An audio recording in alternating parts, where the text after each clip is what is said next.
కూర్చునేవాళ్ళు, ఆకాశంలో ఉండేవాళ్ళు. ఇది ప్రజాప్రభుత్వం. ప్రజలు ఏమి చెప్పినా విని పరిపాలనలో సంస్కరణలు తేవాలని ఏకైక ధ్యేయంతోనే ఈరోజు నేను మీ ముందుకు వచ్చానని చెప్పి కూడా నేను మీకు తెలియజేస్తున్నా. ఈరోజు ఇంత మునిపి అడిగారు కొన్ని విషయాలు. మీరు కూడా ఆర్థిక పరిస్థితులు కూడా ఈ రాష్ట్రంలో ఎట్టున్నాయంటే 10 లక్షల కోట్ల రూపాయల అప్పు, దానికి వడ్డీ కట్టాలి, అప్పు తీర్చాలి, సంపాదించాలి, మీ కష్టాలు తీర్చాలి.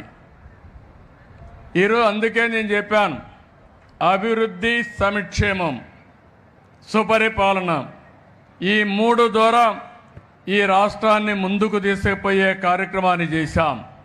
ఈరోజు మీరందరూ ఉన్నారు. నేను 4వసారి ముఖ్యమంత్రి. 4వసారి ఎప్పుడు కూడా నాకు ఇన్ని ఇబ్బందులు కనపడలేదు. నాకే వెసులుబాటు దారి కనపడడం లేదు. అంటే అంత రాష్ట్రాన్ని పూర్తిగా విధ్వంసం చేసే పరిస్థితికి వచ్చారు. ఆ రోజు ఈరోజు చెప్తున్నాను, నేను ఈరోజు ఆలోచిస్తాను, రేపు ఆలోచిస్తాను, ఎల్లుండి ఆలోచిస్తాను. ఇప్పుడే ఒక మిత్రుడు అన్నారు, 2004లో కానీ మీరందరూ ఓట్లేసి నన్ను గెలిపించుంటే ఈరోజు హైదరాబాద్, ఆంధ్రప్రదేశ్ ఎక్కడుందో మీరే ఒక్కసారి ఆలోచించుకోవాలి. 2019లో మళ్ళీ ఆ రోజు కూడా గెలిపించుంటే మళ్ళీ విభజన జరిగిన రాష్ట్రాన్ని మనం అగ్రస్థానంలోకి తీసుకుపోయేవాళ్ళం. అందులో కొన్ని తప్పులు నావి ఉన్నాయి. మీరు కూడా ఎక్కడికక్కడ ఓకే వేరే వాళ్ళు వస్తే ఏదో ఉద్ధరిస్తారనుకుంటారు. మళ్ళీ ఇదంతా కూడా చూస్తే వైకుంఠపాళి వారి పైకి ఎక్కడం, కిందన పడడం, మళ్ళా నేను పైకి తీసుకెళ్ళడం, ఇది ఒక అలవాటుగా మారిపోయింది. ఈరోజు గుజరాత్ ఉంది, 20 సంవత్సరాలుగా ఒకే ప్రభుత్వం ఉంది. మోడీ గారు సీఎంగా ఉన్నారు. ఆయన కంటే ముందు కూడా గవర్నమెంట్ ఉంది. మళ్ళా ఆయన సీఎం కొనసాగాడు. ఇప్పుడు ఆయన పీఎం అయ్యాడు. ఆ రాష్ట్రంలో బీజేపీ గవర్నమెంటే ఉంది. దానివల్ల లాభం ఏంటని మీరు ఒక్కసారి ఆలోచిస్తే, ఎప్పుడైతే కంటిన్యూగా ఒక ప్రభుత్వం ఉంటే పనులు కూడా స్థిరత్వంగా జరుగుతాయి. దానివల్ల అభివృద్ధి కూడా సుస్థిరంగా ఉంటుంది. ఈ విషయం మనందరం గుర్తుపెట్టుకోవాల్సిన అవసరం ఉంది. నేను ఇక్కడ ఎవరికి సమస్యలు లేవన్నాం, చాలా సమస్యలు ఉన్నాయి. ఆ సమస్యలన్నీ కూడా మీరు చూస్తే ఈరోజు ఈ మీటింగ్ ద్వారా చెప్తున్నాను, ఈ ప్రభుత్వం నేను వస్తానే పేదల పింఛన్లు 3,000 నుంచి 4,000 పెంచాను. ఆ 3,000 కూడా ఎవరిచ్చారు? 200 నుంచి ఒకేసారి 2,000 రూపాయలు చేసింది నేనే చేశాను. అంత మునుపు కూడా పింఛను ప్రారంభించింది ఎన్టీ రామారావు గారు ప్రారంభించారు. ఈరోజు 4,000 రూపాయలు పింఛను చేసి పింఛను ఏప్రిల్ నుంచి ఇస్తానని, ఏప్రిల్ నెల నుంచే మీకు పింఛను ఇచ్చిన ఏకైక ప్రభుత్వం ఈ ప్రభుత్వం. మీకు ఒక్కరికే కాదు, ఇప్పుడే ఇక్కడ దివ్యాంగులు ఉన్నారు. 3,000 నుంచి 6,000 పెంచాను. 500 నుంచి 3,000 చేసింది నేనే చేశాను. ఇప్పుడు 3,000 నుంచి 6,000 చేశాను.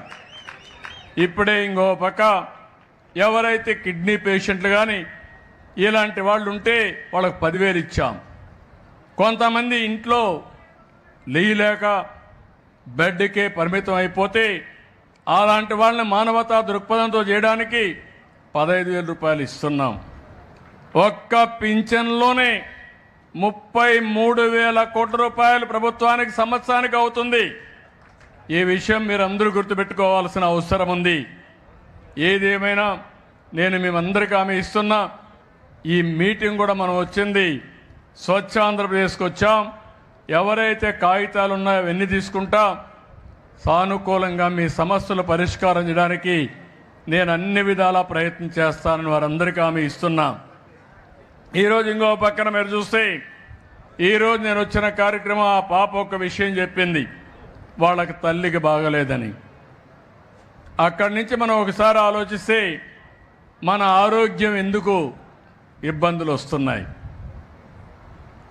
మనం తినే తిండి వల్ల, మనం తాగే నీళ్ల వల్ల, మనం ఉండే పరిసరాల వల్ల.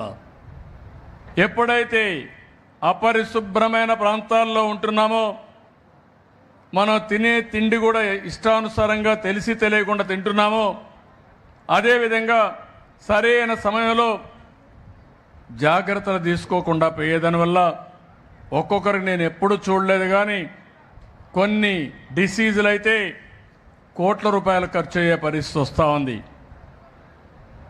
మన రాష్ట్ర బడ్జెట్ అంతా కలిసి 3 లక్షల కోట్లు, 2,60,000 కోట్లే. సమస్యలు, పెద్ద పెద్ద సమస్యలు వస్తున్నాయి, కానీ వాళ్ళని చూస్తే బాధేస్తుంది. అందుకే ఈరోజు పేద మధ్యతరగతి కుటుంబాలు సర్వనాశనం అయిపోతున్నాయని అందరికీ కలిపి బడ్జెట్లో పెట్టాను. 2 లక్షల వరకు ఇన్సూరెన్స్ పెట్టి మధ్యతరగతి కూడా ఇన్సూరెన్స్ ఇప్పించింది మొట్టమొదటిసారిగా చరిత్రలో ఫస్ట్ టైం ఇది.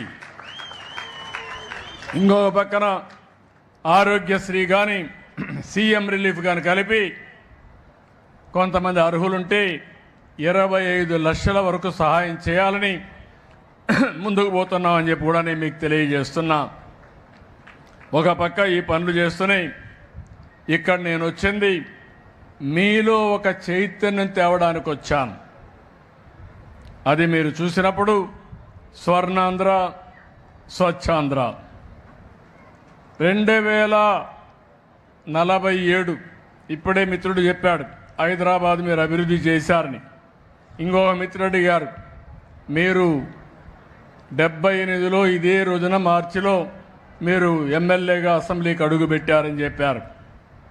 ఈరోజు నేను గర్వంగా చెప్పగలుగుతున్నా, నేను ఆ రోజు 9 సంవత్సరాలు చేసిన పనుల వల్ల ఈరోజు దేశంలోనే హైయెస్ట్ తలసరి ఆదాయం ఎక్కడ ఎక్కువ వస్తుందంటే తెలంగాణలో వచ్చే పరిస్థితి వచ్చింది. ఆ రోజు చూపించిన అభివృద్ధి, దానికి ఒక ఎకో సిస్టమ్ డెవలప్ చేశాం. అందుకే అప్పట్లోనే విజన్ తయారు చేశాం.